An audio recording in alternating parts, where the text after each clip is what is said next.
질의해 주십시오.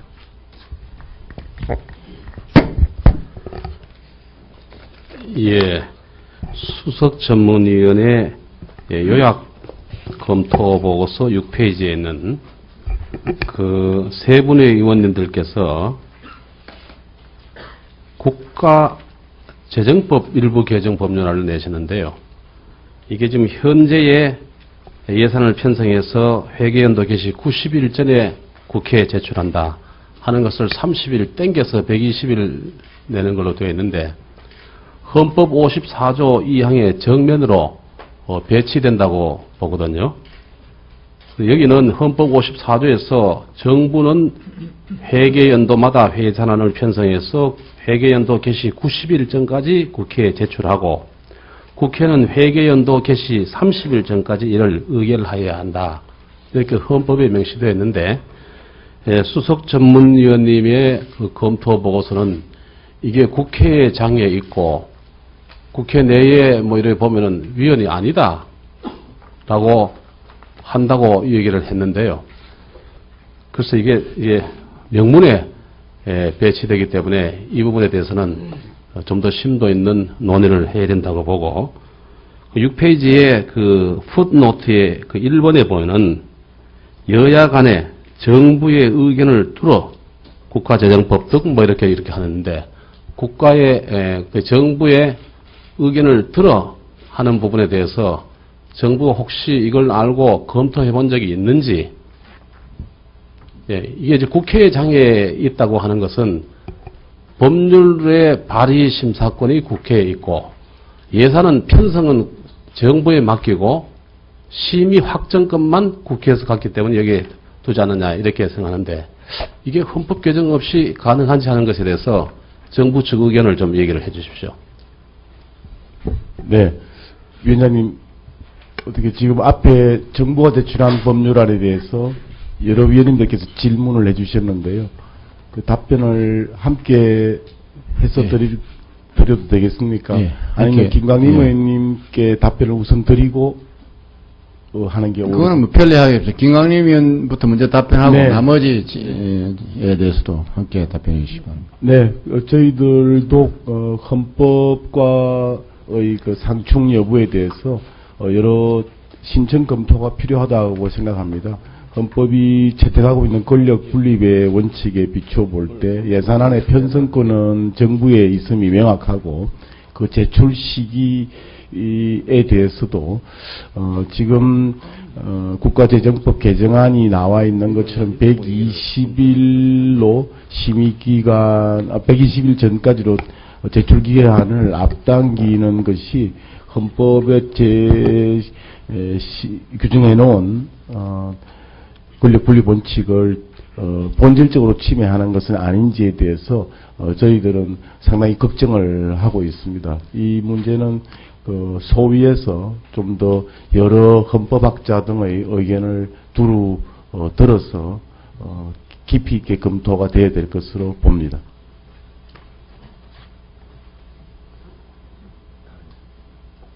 네, 그리고 이제 다른 위원님들 질문에 대해서 답변 올리겠습니다. 우선 그 다주택자 양도소득세를 중과하는 제도를 그 일반 과세로 전환하는 이 제도는 한 번도 시행되지 않은 것이 아니고 오랫동안 시행이 되어 왔었습니다. 그리고 작년과 올해 말까지 한시적으로 이 제도의 적용이 유예가 되어서 주택 거래가 침체된 상황에서 다주택자가 빨리 매물을 내놓는다든지, 아니면 여유가 있는 고소득자가 주택을 추가로 매입을 해서 임대 사업을 할 수 있는 길을 열어주는 것이 전월세 수요 공급에도 좀 기여를 하고, 그리고 주택 거래를 연쇄적으로 정상화시키는 데 도움이 되겠다는 취지에서 연말까지 지금 일반 과세로 되어 있습니다. 근데 문제는 이제 한시적인 제도라고 이렇게 다들 여기고 있기 때문에 예컨대 여유가 있는 분들이 추가로 주택을 구입해서 임대주택으로 전환을 하는 조치를 꺼리고 있습니다. 그래서 이것을 항구적으로 일반 과세로 전환을 해주면 그 다주택자가 임대 사업자로 전환하는 길을 충분히 열어줄 수 있지 않겠느냐. 저희들은 그런 취지로 이런 개정안을 내게 되었습니다. 물론 윤호중 의원님께서 말씀하신 것처럼 내년에 중과세가 다시 부활이 될 경우에는 올해 말에 나올 것으로 예상되는 매물이 다시 들어가지 않겠느냐 하는 그런 걱정도 있습니다만, 매입자 측면에서도 또 거꾸로 생각을 해보시면은 임대주택 사업을 하려는 그런 유인을 확대하기 위해서는 중과제도를 일반과세로 환원하는 것이 좋겠고, 또 앞으로 주택경기 전망을 보더라도 지금과 같이 주택 가격의 안정세가 상당 기간 지속될 것이라는 그런 전망이 대부분이기 때문에 부동산 투기라든지 과도한 양도 차익에 따른 부의 편중 등의 걱정은 좀 덜 수 있을 것으로 생각이 되고, 만약에 그와 같은 부동산 투기 등이 재현되는 조짐이 있다면 정부가 투기 지역으로 고시를 한다든지 다른 여러 가지 수단으로 즉각 대응할 수 있기 때문에 그 점에서는 걱정이 좀 덜하다는 점 말씀드립니다. 서비스 산업발전 기본법은 저희들이 사실 제출을 너무 늦게 했습니다. 금년 2월 달에 제출을 해가지고 아까 김현미 의원님 말씀처럼 오랫동안 국회에서 논의된 게 아니고요. 논의 자체가 되지를 못했습니다. 18대 국회 말에 저희들이 법안을 제출했기 때문에 논의될 시간적인 여유가 없어서 그냥 자동 폐기된 법안입니다. 그래서 이 법안의 취지가 앞으로 어느 정부가 들어서더라도 내년부터 좀 더 서비스 산업 쪽에서 앞으로 일자리를 많이 만들어 보기 위한 여러 가지 종합 계획을 수립을 하고 부처 간 조율을 좀 더 강화하자 하는 취지에서 되었기 때문에 이번에 좀 심도 있게 논의를 해주시면 감사하겠습니다. 산업은행의 외화표시 채무 보정 한도와 관련해서는 걱정하시는 그 산업은행 민영화는 18대 국회에서 이미 산업은행법이 제정이 되어서 2014년 상반기까지는 어쨌든 그 최초의 지분 매각을 하도록 정부에게 의무를 부과해 주셨습니다.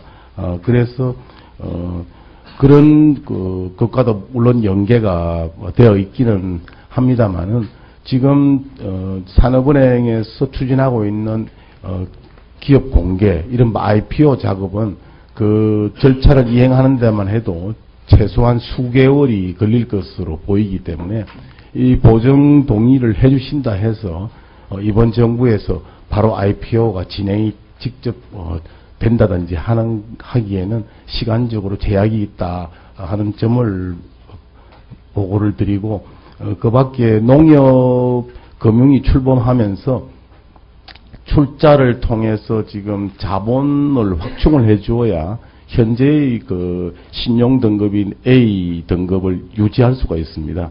만약에 연내에 출자가 되지 않으면 A- 등급으로 강등될 가능성도 있고, 농협의 BIS 비율 등 여러 가지 지표에 부정적인 영향을 미칠 수 있기 때문에 이 점을 깊이 헤아리셔서 외화표시 채무 보정 한도 승인을 통해 우선 농협의 자본금을 확충하는 데 도움을 주시고, 이어서 그 산업은행의 그 IPO 절차도 순리대로 착수될 수 있도록 해주시는 것이 좋겠습니다.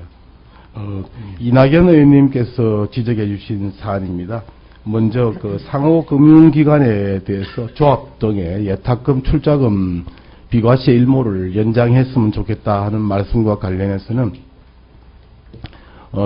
지금 1976년부터 이 농수협 등 조합에 대한 출자금, 예탁금 비과세가 신설이 되어서 장기간 지원이 되어 왔는데, 어느 정도 농협개혁 등과 맞물려서 이제 경쟁력을 갖출 시점이 되었다는 판단과 함께 그러나 그 농수협 등 그 기관이 여전히 지원 대상으로 삼고 있는 농어민들의 어려움 등을 복합적으로 저희들이 감안을 해서 상당한 그 예외를 인정하면서 출자금에 대해서는 2013년부터 3년간 5% 저율 분리과세를 하고 예탁금에 대해서는 5% 저율 분리과세와 14년 이후부터는 9% 저율 분리과세를 적용하는 그런 절충안을 냈습니다. 그래서 다른 금융회사에 비해서는 여전히 세대상 유리하다 하는 점을 말씀을 올리고요.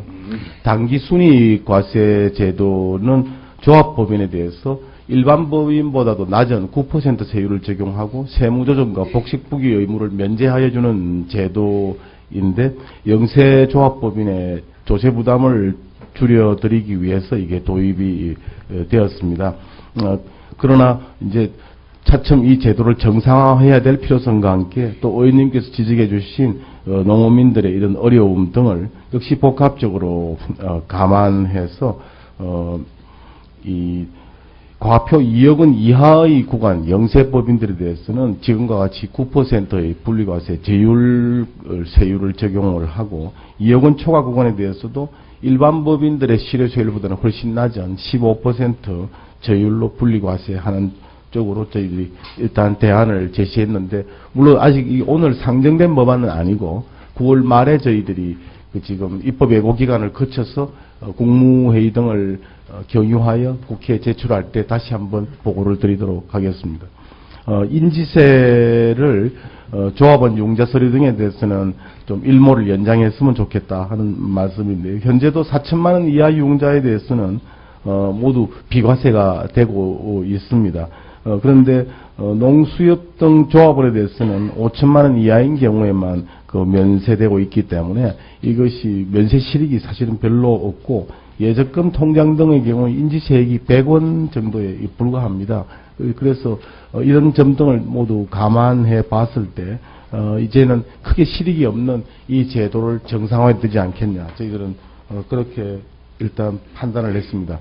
지금 지적해 주신 사안은 나중에 세법 소위에서 좀 더 심층 검토를 하겠습니다.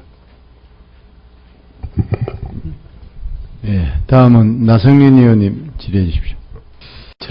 말씀드릴 거는요. 국가재정법 일부 개정 법률안을 개정해가지고 헌법 54조 2항에 있는 정부는 예산을 편성해서 회계연도 개시 90일 전에 국회에 내야 한다 하는 것을 120일로 법으로 바꾼 것에 대해서는 전체 회의에서 좀 더 토론이 있어야 된다. 이렇게 보고 소위에 넘기는 것을 좀 이렇게 유보를 했으면 좋겠다 하는 생각이고요. 만약에 그거 없이 전부 다 모든 법안을 소위에 일단 넘겨가지고 토론하고 그 다음에 전체회에서 하자고 하면은 그거는 양해를 하겠습니다. 예, 그렇지만은 몇 개 법안들이 전체 회의에서 대체 토론을 좀 하고 그 다음에 소위에 넘기자 하는 법안이 있다고 하면은 이 법안도 명문으로 헌법에 있는 규정하고 숫자가 틀리기 때문에 한번 검토를 해달라는 말씀드리고요. 그 다음에 정부 측에 법안 제출하기 전에 다시 한번 생각해 주십사 하는 것은 이낙연 의원, 이한성 의원 이제 말씀하신 농수축협, 신협, 새마을금고에 대한 출자금에 대한 배당, 예탁금에 대한 이자, 그 다음에 당기순이익에 대한 법인세, 그리고 행정 절차에 따른 인지세, 이거는 다시 한번 생각해 주시는 게, 관련되는 시골에 관련된 질문하고 간담회하고 회의를 여러 차례 해보면은, 농림수산부는 농협 합쳐라, 통합해라, 이렇게 아주 열심히 해가지고 10개 있는 거를 6개로 줄이고 6개를 3개 줄이고 모아놓으니까 경쟁력이 생겨가지고 돈도 좀 이렇게 장사도 되고 해가지고 이자도 좀 더 받고 그 다음에 배당금도 좀 높아지고 그 다음에 또 수익도 좀 생겨가지고 할만한데 세금을 갖다 부과를 한다. 이런 거는 기획재정부와 농림해양수산부의 식품부의 이 정부 정책이 엇박자가 아니냐. 그럼 앞으로 우리는 통합하지 말아야 되겠네. 이런 분위기가 있다는 점을 감안하셔가지고 정부 또 이렇게 또 선거 시기도 있고 이렇게 하니까 한번 이렇게 정부에서 한번 이렇게 심각하게 검토를 하고 난 뒤에 한번 정부의 의견을 최종적으로 조율해달라 하는 말씀을 드립니다. 네, 김광림 의원님께서 뭐 여러 경로를 통해서 당정협의 때도 걱정을 해주시고 여러 차례 지금 그 말씀을 해주셔서 저희들도 일단 입법 예고 기간 중인데 또 법안을 낼 때도 좀 고심하겠습니다만은 또 정부가 그렇게 하고자 하는 상당한 또 그 계층 간 형평성 등의 논거도 있습니다. 농어민 분들에 대한 배려도 하면서 그러나 영세 자영업자 등과의 형평성 등을 또 감안해서 저희들이 절충안을 나름대로 마련했습니다만은 그 주신 말씀을 새겨서 함께 잘 머리를 맞대가지고 논의하겠습니다. 예. 네. 김병희 의원님, 질의주시죠. 저 먼저 하세요. 이거